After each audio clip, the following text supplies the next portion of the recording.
जन्म कब लेना है और मरना कब है ये हम डिसाइड नहीं करते, पर जीना कैसे है वो हम डिसाइड करते हैं। हीरो बनने के लिए पॉपुलर नहीं बनना पड़ता, वो रियल लाइफ में भी होते हैं। मैं बहुत बड़े बड़े सपने देखता हूँ, लेकिन उन्हें कभी पूरा करने का मन नहीं करता। सुशांत के ये डायलॉग उनकी जिंदगी की कहानी को बखूबी बयां करते हैं। ऐसा लगता है कि वो बस आसपास ही तो है। सुशांत के चाहने वालों के दिल में हमेशा ही सुशांत जिंदा है। 14 जून 2020 सुशांत सिंह नहीं रहे। इस खबर ने तो ऐसे लगा कि जैसे सभी को शून्य कर दिया। किसी को यकीन ही नहीं हो रहा था इस खबर पर सच तो सच था। उन्होंने सुसाइड कर लिया, जिंदगी के न जाने कितने ही झमेलों से तंग आकर। आज सुशांत की डेथ एनिवर्सरी है। ऐसे में जानते हैं अपने फेवरेट एक्टर की कुछ ऐसी बातें जो यकीनन उनके फैंस जरूर जानना चाहते होंगे। शुरुआत में सुशांत सिंह राजपूत बैकग्राउंड डांसर रह चुके हैं, और वो भी ऐश्वर्या राय बच्चन के। टीवी में ब्रेक मिलने से पहले सुशांत कोरियोग्राफर सुशांत सिंह राजपूत की डांस ट्रूप का हिस्सा थे। उन्होंने ऐश्वर्या राय के साथ कॉमनवेल्थ की क्लोजिंग सेरेमनी में 2006 में बैकग्राउंड डांसर के तौर पर हिस्सा लिया था। वो ऋतिक के गाने धूम में भी बैकग्राउंड डांसर रहे थे। सुशांत मशहूर कोरियोग्राफर श्यामक डावर के छात्र रहे थे। माँ से जुड़ा था कुछ इस तरह से सुशांत का नाम। सुशांत सिंह राजपूत माँ के बहुत क्लोज थे। 12th क्लास में ही उनकी माँ गुजर गई थी। वो अक्सर अपनी माँ उषा सिंह के लिए पोस्ट किया करते थे। सुशांत के नाम के साथ उनकी माँ का नाम भी जुड़ा था। सोशल मीडिया कन्वर्सेशन में उन्होंने इस बात का खुलासा भी किया था। उन्होंने लिखा, सुशांत प्रॉपर लिख कर बताया था कि कैसे उनके नाम के साथ उनकी माँ का नाम जुड़ा है। सुशांत को SSR और गुड्डू के नाम से भी जाना जाता था। सुशांत का सपना था कि वो कब्रिस्तान में रात बिताएं। जी हाँ, उनका ये सपना था कि वो कब्रिस्तान में रात गुजारना चाहते थे। सुशांत के सपनों की लिस्ट बहुत लंबी थी, जिसमें से एक ड्रीम ऐसा था कि वो कब्रिस्तान में अकेले एक रात बिताना चाहते थे। सुशांत ने अपने सोशल मीडिया पर भी ये लिखा था कि उन्हें डर फेस करना बहुत अच्छा लगता है। सुशांत का दिमाग बहुत तेज था। बॉलीवुड में अपनी एक्टिंग का लोहा मनवाने वाले सुशांत का दिमाग बहुत ही तेज था। सुशांत फिजिक्स में नेशनल ओलंपियाड विनर थे।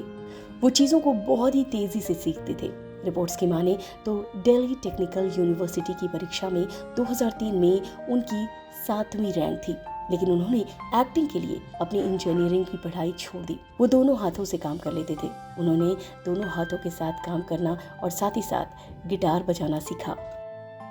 4747 के साथ उनका बहुत ही ज्यादा लगाव था। सुशांत सुपर बाइक्स और गाड़ियों के बहुत ज्यादा पैशनेट थे। उनके पास BMW के साथ बहुत सारी गाड़ियां थी, और सबसे खास बात कि उनकी 2 गाड़ियों के नंबर सेम थे, यानी कि 4747, और ये नंबर उनके लिए बहुत ज्यादा खास था। ये नंबर उन्हें बहुत पसंद था। स्पेस की दुनिया में खोए रहते थे सुशांत। जी हाँ, सुशांत सिंह राजपूत एस्ट्रोनॉमी के बहुत बड़े फैन थे, और यही वजह थी कि उन्होंने चांद पर जमीन भी खरीदी थी।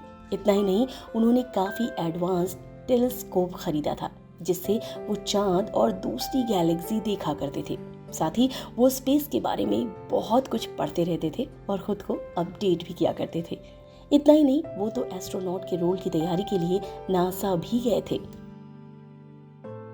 6 लोगों के साथ रूम शेयर किया करते थे सुशांत सिंह राजपूत। जी हाँ, बात उन दिनों की है जब सुशांत स्ट्रगल डेज में थे। डांस के साथ साथ सुशांत ने थिएटर में भी बहुत वक्त बिताया। सुशांत ने एक इंटरव्यू में बताया कि स्ट्रगल के डेज में वो 6 लोगों के साथ रूम शेयर किया करते थे। इस दौरान उन्हें एक प्ले के करीब 250 रुपए मिलते थे। शाहरुख के थे बहुत तगड़े फैन। इसके अलावा ये स्टार्स थे उन्हें बहुत पसंद। सुशांत सिंह राजपूत शाहरुख के बहुत तगड़े फैन थे। सुशांत के फेवरेट एक्टर्स में शाहरुख खान के अलावा Daniel Day Lewis, Ryan Gosling भी शामिल थे। सुशांत सिंह रहने वाले थे पटना के, और वो 5 भाई बहनों में सबसे छोटे थे। उन्हें सब घर में प्यार से गुलशन नाम से बुलाते थे। सुशांत सिंह राजपूत पढ़ाई लिखाई में बहुत अच्छे थे। क्योंकि उनकी सभी बहनें पढ़ने में बहुत अच्छी थी, तो उन्हें भी पढ़ना पड़ता था। वो कई एग्जाम्स में बैठे और सक्सेस भी हुए, लेकिन उन्हें तो करियर फिल्मों में बनाना था, इसीलिए वो पहले दिल्ली आए और फिर इसके बाद मुंबई का रुख किया। सुशांत की आखिरी फिल्म दिल बेचारा थी, जिसे सुशांत सिंह राजपूत की डेथ के 2 महीने बाद 24 जुलाई 2020 को रिलीज किया गया। ये फिल्म देखकर फैंस बहुत रोए, क्योंकि इस फिल्म में सुशांत को आखिरी बार देखना फैंस के लिए बहुत बड़ा सदमा था। इस फिल्म में सुशांत के कई सारे डायलॉग सुनने को मिले जो जिंदगी के असल मायने समझाती हैं। तो ये थी सुशांत की कुछ अनसुनी कहानियाँ, जिसे सुनकर ये अंदाज़ा लगाया जा सकता है कि असल जिंदगी में कैसे थे सुशांत। 14 जून का वो काला दिन जब ये खबर आई कि सुशांत सिंह राजपूत नहीं रहे, इस खबर ने सबको झकझोर कर रख दिया। भले ही सुशांत सिंह राजपूत हमारे बीच नहीं, लेकिन सुशांत सिंह राजपूत के शानदार कैरेक्टर्स, उनकी बहुत सारी अच्छाइयाँ हम सब के जहन में ताज़ा रहेंगी। फिल्मी बीट की तरफ से सुशांत सिंह राजपूत को विनम्र श्रद्धांजलि।